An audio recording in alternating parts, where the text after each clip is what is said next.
ఓం శ్రీమాత్రే నమః. శ్రీ గురుభ్యో నమః. ఛానల్లోకి స్వాగతం అండి. ఈరోజు 2025వ సంవత్సరం మార్చి మాసం 3వ తేదీ అనగా సోమవారం నాటి వృషభ రాశి వారి రాశి ఫలితాలను తెలుసుకునే ముందుగా పంచాంగం వివరాలను చూద్దాం.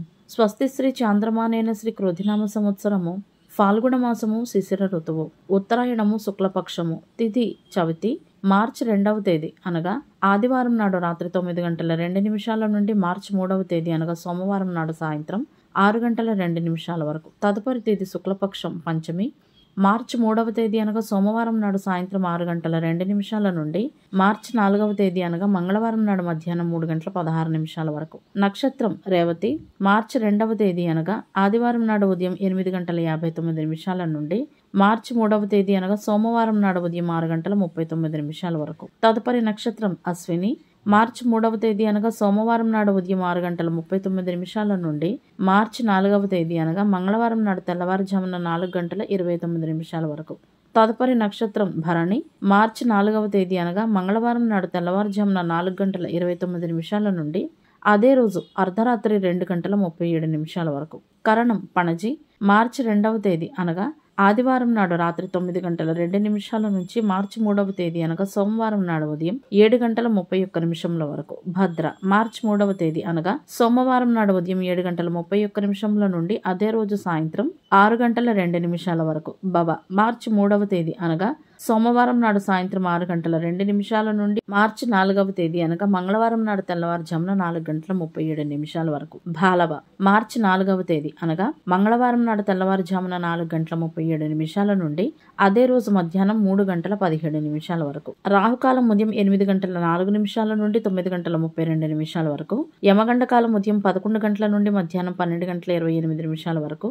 గుళికా సమయం మధ్యాహ్నం 1:55 నుండి 3:23 వరకు. దుర్ముహూర్తం మధ్యాహ్నం 12:51 నుండి 1:38 వరకు. తదుపరి మధ్యాహ్నం 3:12 నుండి 3:58 వరకు. వర్జము అర్ధరాత్రి 12:51 నుండి 2:18 వరకు. అభిజిత్ ముహూర్తాలు మధ్యాహ్నం 12:04 నుండి 12:51 వరకు. అమృతకాలం రాత్రి 9:56 నుండి 11:23 వరకు. బ్రహ్మ ముహూర్తం తెల్లవారుజామున 4:59 నుండి 5:47 వరకు. సూర్యోదయము ఉదయం 6:36 సూర్యాస్తమయము సాయంత్రం 6:19. చంద్రోదయము మార్చి 3వ తేదీ అనగా సోమవారం నాడు ఉదయం 8:47 చంద్రాస్తమయము అదే రోజు రాత్రి 9:49. సూర్యరాశి కుంభరాశి జన్మరాశి చంద్రుడు మీనరాశిలో మార్చి 3వ తేదీ అనగా సోమవారం నాడు ఉదయం 6:39 వరకు ప్రయాణించి తదుపరి మేషరాశిలోకి ప్రవేశిస్తాడు. దిశాశూలం తూర్పు. ఇవండి వాటి పంచాంగం వివరాలు. ఇప్పుడు వృషభ రాశి వారి రాశి ఫలితాలను గురించి తెలుసుకుందాం. వృషభ రాశి వారికి ఈరోజు హెచ్చుతగులతో నిండి ఉంది అని చెప్పే కన్నా సమస్యలతో నిండి ఉంది అని చెప్తే సరిగ్గా ఉంటుంది. ఎందుకంటే ఈ రాశివారు ఈరోజు కుటుంబ కలహాలకు దూరంగా ఉండాలి. ఉద్యోగస్తులకు కూడా చిన్న చిన్న ఆటంకాలు ఎదురయ్యే అవకాశాలు ఉన్నాయి. అదేవిధంగా పిల్లలు ఆడుకుంటున్నప్పుడు చిన్న చిన్న గాయాలయ్యే అవకాశాలు కూడా కనపడుతున్నాయి. ఇదే కాకుండా ఆకస్మిక ధన నష్టం ఏర్పడే అవకాశాలు కూడా ఉన్నాయి. అన్నిటికీ మించి ఇంట్లో జరిగే ఏదైనా ఒక విషయం వలన మీ హృదయం బాధపడే అవకాశాలు ఉన్నాయి. మారుతున్న వాతావరణం కారణంగా కొన్ని ఆరోగ్య సమస్యలు కూడా ఉంటాయి. ముఖ్యంగా గొంతు సమస్య మిమ్మల్ని ఇబ్బంది పెడుతుందని చెప్పవచ్చు. ఈ రాశి వారు ముఖ్యంగా పాటించవలసిన విషయం ఏమిటి అంటే మీకు సంబంధించిన ఏ ముఖ్యమైన సమాచారాన్ని కూడా ఎవ్వరితోనూ పంచుకోకుండా ఉండాలి. గోప్యత ఈ రాశి వారికి ఈరోజు చాలా అవసరం. పెళ్లిడికి వచ్చిన పిల్లలు ఎవరింట్లో అయితే ఉంటారో ఆ పిల్లలకు వివాహం నిశ్చయం కావడం వలన కొంతమంది వృషభ రాశి వారి కుటుంబ వాతావరణం ఉల్లాసంగా ఉంటుంది. అంతేకాకుండా బంధువులు స్నేహితులు ఇంటికి వస్తూ పోతూ ఉంటారు. కొన్ని ముఖ్యమైన పనుల వలన ఈరోజు అకస్మాత్తుగా విహారయాత్రకు సైతం వెళ్లే అవకాశం ఉంది. దీని కారణంగా కుటుంబ సభ్యులకు మీరు కావలసిన సమయాన్ని కేటాయించలేరు. మీ పిల్లలకు సంబంధించి కొన్ని ముఖ్యమైన నిర్ణయాలను ఈరోజు తీసుకోవాల్సి రావచ్చు. మీ సోదరుడు లేదా సోదరి వివాహంలో ఏవైనా అడ్డంకి ఉంటే గనక ఎవరైనా ఒక సీనియర్ సభ్యుని సహాయంతో అది తొలగిపోతుంది. వృత్తి ఉద్యోగ పరంగా ఈ రాశి వారికి కొన్ని ఆటంకాలైతే ఎదురవుతాయి. ఈ రోజు ఏర్పడే కొన్ని కొత్త పరిచయాల వలన ప్రయోజనాలు చేకూరుతాయి. విదేశీయాన ప్రయత్నం ఏదైనా ఉంటే అది సులభమవుతుంది. కొన్ని సంబంధాలకు సంబంధించిన జ్ఞాపకాలు ఈ రోజు మనసును అల్లకల్లోలం చేస్తాయి. ప్రేమ జీవితాన్ని గడుపుతున్న జంటలకు పరస్పర అవగాహన మరియు ప్రేమ పెరుగుతుంది. అదేవిధంగా ఒంటరిగా ఉండే వృషభ రాశి వారు ఈ రోజు ఒక ప్రత్యేకమైన వ్యక్తిని ఇష్టపడతారు. సంబంధాలలో సహకార భావన బలపడుతుంది. మీ ప్రణాళికలతో మీరు ముందుకు సాగేటందుకే ఇది సరైన సమయం అని చెప్పవచ్చు. సహోద్యోగుల సహాయంతో పని వేగమవుతుంది. ఉద్యోగస్తులు తమ ప్రెజెంటేషన్ కు ప్రశంసలు పొందుతారు. పెట్టుబడులకు కూడా ఈ రోజు అనుకూలంగా ఉంటుంది. అప్పుల నుండి కొంత ఉపశమనాన్ని పొందుతారు. గృహిణులు సామాజిక సేవలో పాల్గొనే అవకాశాన్ని పొందుతారు. పిల్లల చదువులకు లేదా కెరియర్ కు సంబంధించిన కొన్ని శుభవార్తలు ఈ రోజు మీకు అందవచ్చు. వ్యాపారంలో ఆర్థిక లావాదేవీలను తెలివిగా నిర్వహించాల్సి ఉంటుంది. అవసరంలో ఉన్నవారికి సహాయం చేయడం ద్వారా ఈ రాశివారు మానసిక ప్రశాంతతను పొందుతారని చెప్పవచ్చు.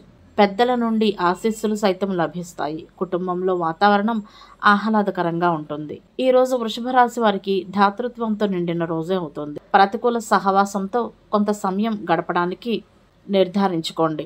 ఉద్యోగస్తులు ఎవరైనా ఉద్యోగాన్ని మార్చాలి అని ఆలోచిస్తున్నట్లయితే ఈ సమయం అనుకూలంగా ఉంటుందని చెప్పవచ్చు. ఫ్రీలాన్స్ వర్క్ చేసే వ్యక్తులు ఈ రోజు జాగ్రత్తగా ఉండాల్సి ఉంటుంది. ఆన్లైన్ షాపింగ్ కోసం ఈ రోజు కొంత డబ్బు ఖర్చు చేస్తారు. ఏదైనా విదేశీ వ్యాపార సంస్థ నుండి ఈ రాశివారు ఈ రోజు భారీ లాభాలు ఆర్జించే అవకాశాలైతే కనపడుతున్నాయి. జీవిత భాగస్వామితో ఈ రోజు మంచి సమయాన్ని గడుపుతారు. జీవిత భాగస్వామి నుండి భావోద్వేగ మద్దతును సైతం పొందుతారు. మీరు కోరుకునే ఆనందాన్ని వారు మీకు ఇవ్వగలరు. కొన్ని సంక్లిష్టమైన పనులను సులభంగా పూర్తి చేస్తారు. సమాజంలో ప్రజాదరణ పొందుతారు. ప్రేమికుడితో మంచి సమయాన్ని గడుపుతారు. కార్యాలయంలో ఉన్నవారు సంపూర్ణ ఆధిపత్యాన్ని పొందుతారు. కొత్తగా ప్రారంభించే వెంచర్లు, ప్రాజెక్టులు లాంటివి విజయవంతమవుతాయి. ఆర్థిక లాభాలు కూడా కనపడుతున్నాయి. ప్రత్యేకంగా వృత్తి నిపుణులకు, వ్యాపారవేత్తలకు ఈ రోజు లాభదాయకమైన రోజుగా ఉంటుంది. పై అధికారుల నుండి ఉద్యోగస్తులు మద్దతును పొందుతారు. ప్రమోషన్స్ వస్తాయి. జీతం పెరుగుదల సూచనలు కూడా కనపడుతున్నాయి. సమాజంలో గౌరవం దక్కుతుంది. ఇంట్లో సైతం సుఖశాంతులు నెలకొంటాయి. మీకు వ్యతిరేకంగా ఎవరైనా రాజకీయాలు సైతం చేసే అవకాశాలు కనపడుతున్నాయి. వ్యాపారంలో ప్రయోగాలు చేయకపోవటమే ఈ రోజు మీకు ప్రయోజనకరంగా ఉంటుంది అని చెప్పవచ్చు. వ్యాపారవేత్తలు మంచి లాభాలను పొందుతారు. వీలైతే కొన్ని తగ్గింపులను తీసుకోవడం ద్వారా మరిన్ని మంచి లాభాలను పొందవచ్చు. అయితే ఉద్యోగస్తులు తమ పని విధానాన్ని మార్చుకోవలసి ఉంటుంది. వారి పని పట్ల ఆసక్తిని పెంచుకోవలసి ఉంటుంది. కార్యాలయంలో అనుభవం లేకపోవడం వలన కొన్ని సవాళ్లు అయితే ఎదురవుతాయి. ప్రేమ జీవితాన్ని గడుపుతున్న కొంతమంది వృషభ రాశి వారు తమ భాగస్వామి ప్రవర్తన వలన హృదయం గాయపడవచ్చు. మీ జీవితంలో ఒక కొత్త దశకు నాంది పలికే ప్రత్యేక వ్యక్తితో మీరు మీ భావాలను సైతం పంచుకుంటారు. ఎవరైనా స్నేహితులతో ప్రయాణానికి సంబంధించిన ప్రణాళిక ఏదైనా వాయిదా పడవచ్చు. ఇది మీ భవిష్యత్తు షెడ్యూల్ను ప్రభావితం చేస్తుంది. విద్యార్థులు మరియు కళాకారులు తమ కెరియర్ను రూపొందించుకోవడంలో బిజీగా ఉంటారు. ఈ రోజు ముఖ్యంగా ఈ రాశివారు ఈ రోజు వాహనాన్ని ఉపయోగించేటప్పుడు జాగ్రత్తగా ఉండాలి. అదేవిధంగా విహారయాత్రలకు గనక బయటకు వెళితే అక్కడ ఎవరిని కూడా వాహనాన్ని నడపమని అడగకుండా ఉండాలి. ఇదే మీకు మంచిది. జరగబోయే చిన్న చిన్న గాయాల గురించి, ఎదుర్కోబోయే స్వల్ప అనారోగ్య సమస్యల గురించి కూడా జాగ్రత్తలు తీసుకోవాల్సి ఉంటుంది. సోమవారానికి గ్రహాధిపతి చంద్రుడు. చంద్రుని అధిష్టాన దైవం పార్వతీదేవి మరియు వరుణుడు. చంద్రుని అనుగ్రహం కొరకు సోమవారం నాడు పార్వతీదేవి సమేత శివాలయాలను సందర్శించాలి. శ్రీ లలితా సహస్రనామ స్తోత్రం, శివ స్తోత్రాలు మరియు దేవీ స్తోత్రాలను పఠించాల్సి ఉంటుంది. సోమవారం నాడు కొత్త ఆలోచనలు చేయటానికి, నగలు, బట్టలు, ఉపకరణాలు వంటి కొత్త వస్తువులు కొనుగోలు చేసేటందుకు మరియు వివాహ పనులకు అనుకూలంగా ఉంటుంది. గ్రహ బలం కొరకు సోమవారం నాడు తెలుపు మరియు ఇతర లేత రంగు దుస్తులను ధరించాలి. గోళ్లు కత్తిరించుకోవటం, జుట్టు కత్తిరించడం లాంటి పనులు చేయకూడదు. కఠినంగా కాకుండా మృదు స్వభావాన్ని కలిగి ఉండాలి. సోమవారం నాడు తలకు నూనె రాసుకుని తలంటు స్నానం చేస్తే మానసిక ప్రశాంతత ఏర్పడటమే కాకుండా మనోధైర్యం కూడా పెరుగుతుంది. ఇవండి వాటి వృషభ రాశి వారి రాశి ఫలితాలు. ఇదే విధంగా ప్రతిరోజు పంచాంగం వివరాల కొరకై మరియు వృషభ రాశి వారి రాశి ఫలితాల కొరకై మన ఛానల్ను సబ్స్క్రైబ్ చేసుకుని మమ్మల్ని సపోర్ట్ చేస్తారని ఆశిస్తున్నాం. ధన్యవాదాలు.